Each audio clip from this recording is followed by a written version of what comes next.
नमस्ते, मी वंदना. माझ्या चॅनलमध्ये पुन्हा एकदा तुमचं सगळ्यांचं स्वागत. तर आपण काठपदरच्या साडीवर बॅक डिझाईन कशी करणार आहोत तर ते बघायचे. तर सिंपल पद्धतीने आपण अगोदर गळा घेतला, 2-2.5चा गळा घ्या आणि चौकोन आखून घेतल्याच्या नंतर जेवढा आपल्याला पॅच लावायचा त्यानुसार आपण हा गळ्याला आकार दिला आहे. तर तुम्ही पूर्ण व्हिडिओ बघा म्हणजे सविस्तर तुम्हाला माहिती भेटेल.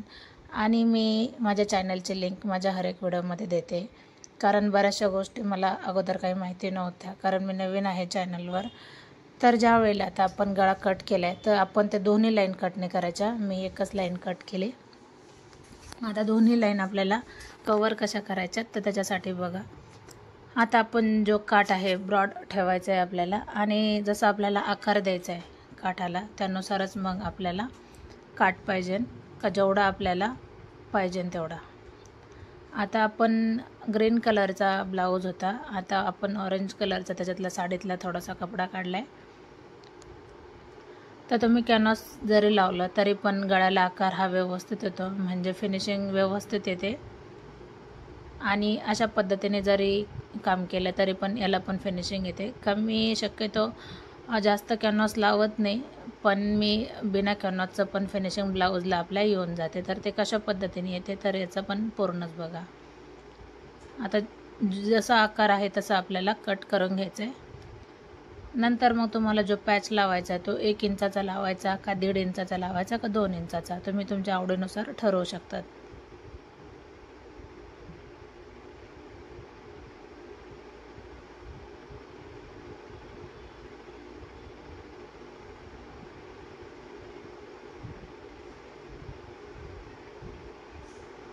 आता जी खालची बाजू आहे तिथे मी मार्क केले, म्हणजे जवळजवळ ते आकार दोन्ही बाजूने सेम दिसतो, परत मिस्टेक व्हायला नको. तर जो खालचा आकार आहे तो आपल्याला लक्षात आला पाहिजे, त्यानुसारच मग मी त्याला मार्क करून घेतला. आता हा होता पाठीचा भाग, तर मी याचे 2 भाग केले आणि मग आपल्याला जे अस्तर होतं त्याच्यावर ठेवून घेतलं. आता आपल्याला याला पूर्ण स्टिच करून आपल्याला सुईची उलटी बाजू पाहिजे.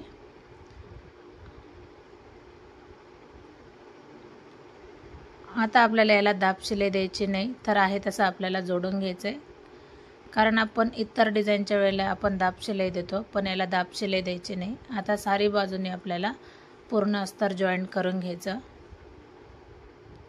जॉईंट करताना आपल्याला कुठंही चून वगैरे अजिबात पडता कामा नये याची काळजी घ्यायची. आता जी बरोबर बाजू आहे, आता माझ्याकडून काय झालेलं का ज्या वेळेस मी डिझाईन जोडत होते त्यावेळेला कॅमेरा ऑन करायचं लक्षात नाही राहिलं, पण याचा मी एक व्हिडिओ शॉर्टमध्ये टाकला आहे, तो जाऊन बघा म्हणजे तुमच्या लक्षात येईल का मी कशा पद्धतीने हा नेक जोडला आहे. तर त्याच्यामध्ये एकदम म्हणजे लवकर लक्षात येऊन जाते कशा पद्धतीने जोडला आहे. आणि नसन समजलं तर कमेंट करा का मग मी त्याच्यावर पण नक्कीच व्हिडिओ बनवणार, कारण हा जो आत्ताचा व्हिडिओ आहे याला भरपूर दिवस झाले होते, माझ्या पण लक्षात नव्हतं राहिलं.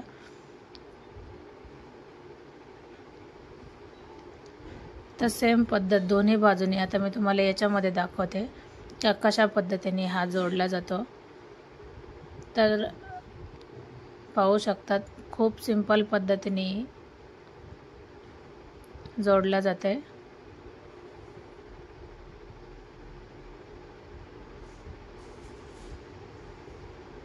आता आपल्याला टाचन पिन काढून घ्यायची आणि आपल्याला टच द्यायचे. ज्यावेळेस आपण टचअप करतो तर त्यावेळेला काय होतं, ज्यावेळेस आपण डिझाईन असू द्या किंवा आपल्याला दाब शिलाईच्या वेळेला त्याला आकार एकदम व्यवस्थित येऊन जातो.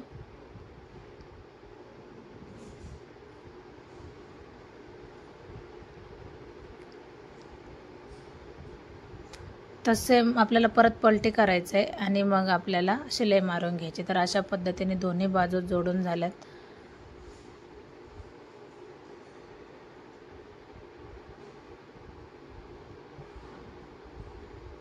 फटाफट कमेंट करा म्हणजे मी याच्यावर तुम्हाला सविस्तर पुन्हा एकदा व्हिडिओ बनवेन.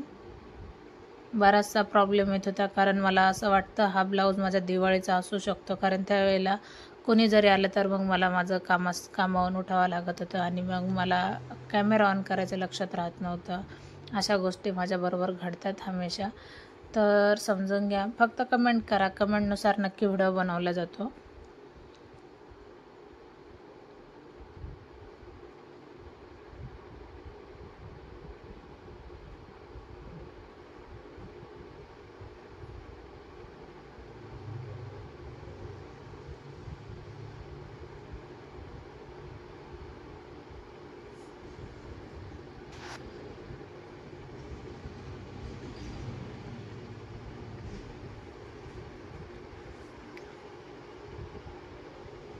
तर दाब शिलाई त्याला द्यायची. दाब शिलाई झाल्याच्या नंतर आपल्याला जसं आपण पाठीची पट्टी जॉईन करतो त्यानुसार आपल्याला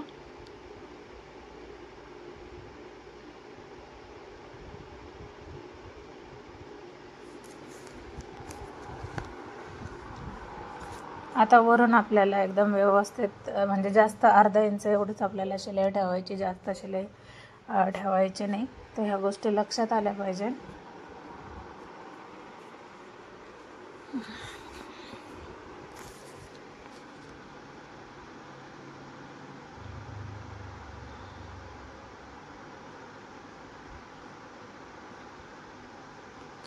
तर याची फिनिशिंग बघू शकतात किती सुंदर आली. आता मला असं वाटतं का याच्यातलं बरंचसं काही तुम्हाला समजलं नसेल, कारण बरंचसं काही जे पाहण्यासारखं होतं ते त्याच्यामध्ये राहिलं नाही. तर कमेंट करा, फटाफट कमेंट करा का मी तुमच्यासाठी मी पुन्हा एकदा हा व्हिडिओ घेऊन येईन, कारण सिंपल पद्धतीने आणि कमी वेळात गळ्याला ही डिझाईन होऊन जाते. तर बघू शकतात आता जो मधला पॅच आपला उरला होता तर त्याच्यासाठी मग मी काठांचा वापर केला आहे का तो आपल्याला जॉईन करायचा आहे.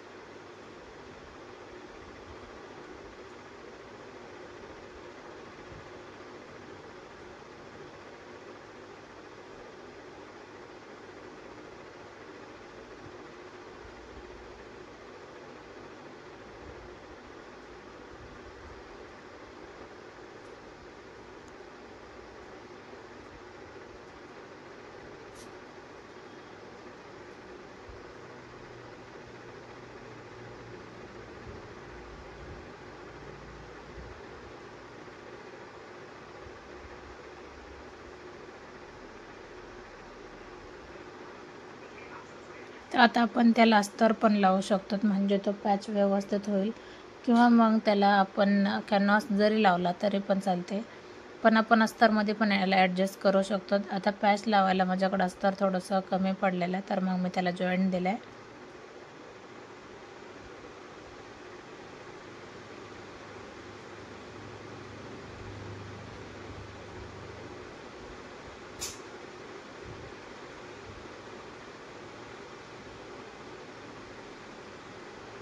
तर आता आपल्याला जो प्लेन बाजू आहे ती आपल्याला कशातच घ्यायची नाही, ते मी एक्स्ट्रा ठेवले मार्जिन का ते आपल्या शिलाईमध्ये जाईल. आपल्याला जो काठ आहे त्याच्यामध्येच आपल्याला तो पॅच पूर्ण कवर करायचा आहे.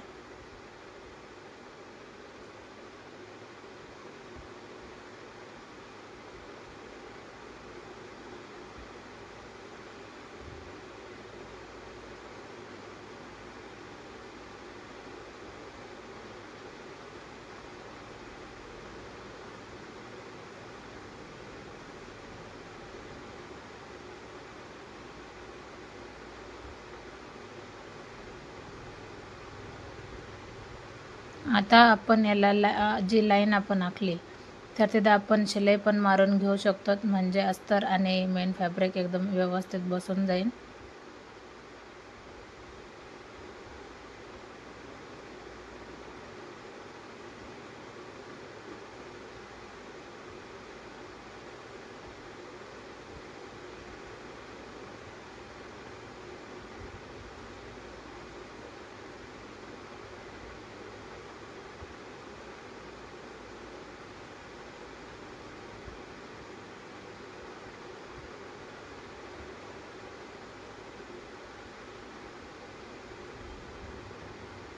म्हणजे आता आपण अगोदर पाठीचा भाग जो होता तो पूर्ण आपण त्याला पाठीच्या पट्टी आपण जोडून घेतलेली बरोबर. मग हा जो पॅच होता तर हा पण कवर व्यवस्थित झाला आहे, म्हणजे आता आपल्याला जोडायचा आहे आणि याला मग खालच्या बाजूने धागे वगैरे निसटण्याचे काहीच टेन्शन राहणार नाही. अशा हिशोबाने मग मी त्याला परत उलटा करून एक खालच्या बाजूने शिलाई मारली, नंतर सोयीचं केला. आता जे आपला पॅच होता तर त्याच्यानुसारच आपल्याला फिटिंग करायची, आणि फिटिंग करताना कधी पण दाब शिलाई म्हणजे आपला रफ करा, म्हणजे निसटायचा प्रॉब्लेम अजिबातच राहणार नाही. तर वरच्या बाजूने आणि खालच्या बाजूने दोन्ही पण याला रफ करा, म्हणजे खूप सुंदर याची फिनिशिंग येऊन जाते. तर जसं इकडची बाजू जोडली त्याच पद्धतीने आपल्याला दोन्ही बाजू जोडून घ्यायच्यात. तर तुम्हाला ब्लाऊज कसा वाटला नक्की कमेंट करा आणि समजला आहे का नाही समजला हे पण कमेंट करा. जर तुम्हाला ही डिझाईन आवडली तर कमेंट करा आणि आपण याच्यावर मग पुन्हा एकदा एक डिझाईन घेऊ. तर मी तुम्हाला हर एक व्हिडिओ सविस्तर सांगते, कारण दिवाळीच्या वेळेला गर्दी जास्त असल्यामुळं कोणी जर आलं तर मला मधून उठावं लागत होतं कामावरून, कारण तुम्ही दुकानात मी दुकानचे थोडे थोडे व्हिडिओ टाकलेलेच आहेत का दुकानात गर्दी पण असते आणि दुकानात मी काय काय ठेवते. तर माझे 2 चॅनल आहे, दोन्ही चॅनलला सबस्क्राईब करा, म्हणजे येणारं हर एक नोटिफिकेशन तुम्हाला येईल.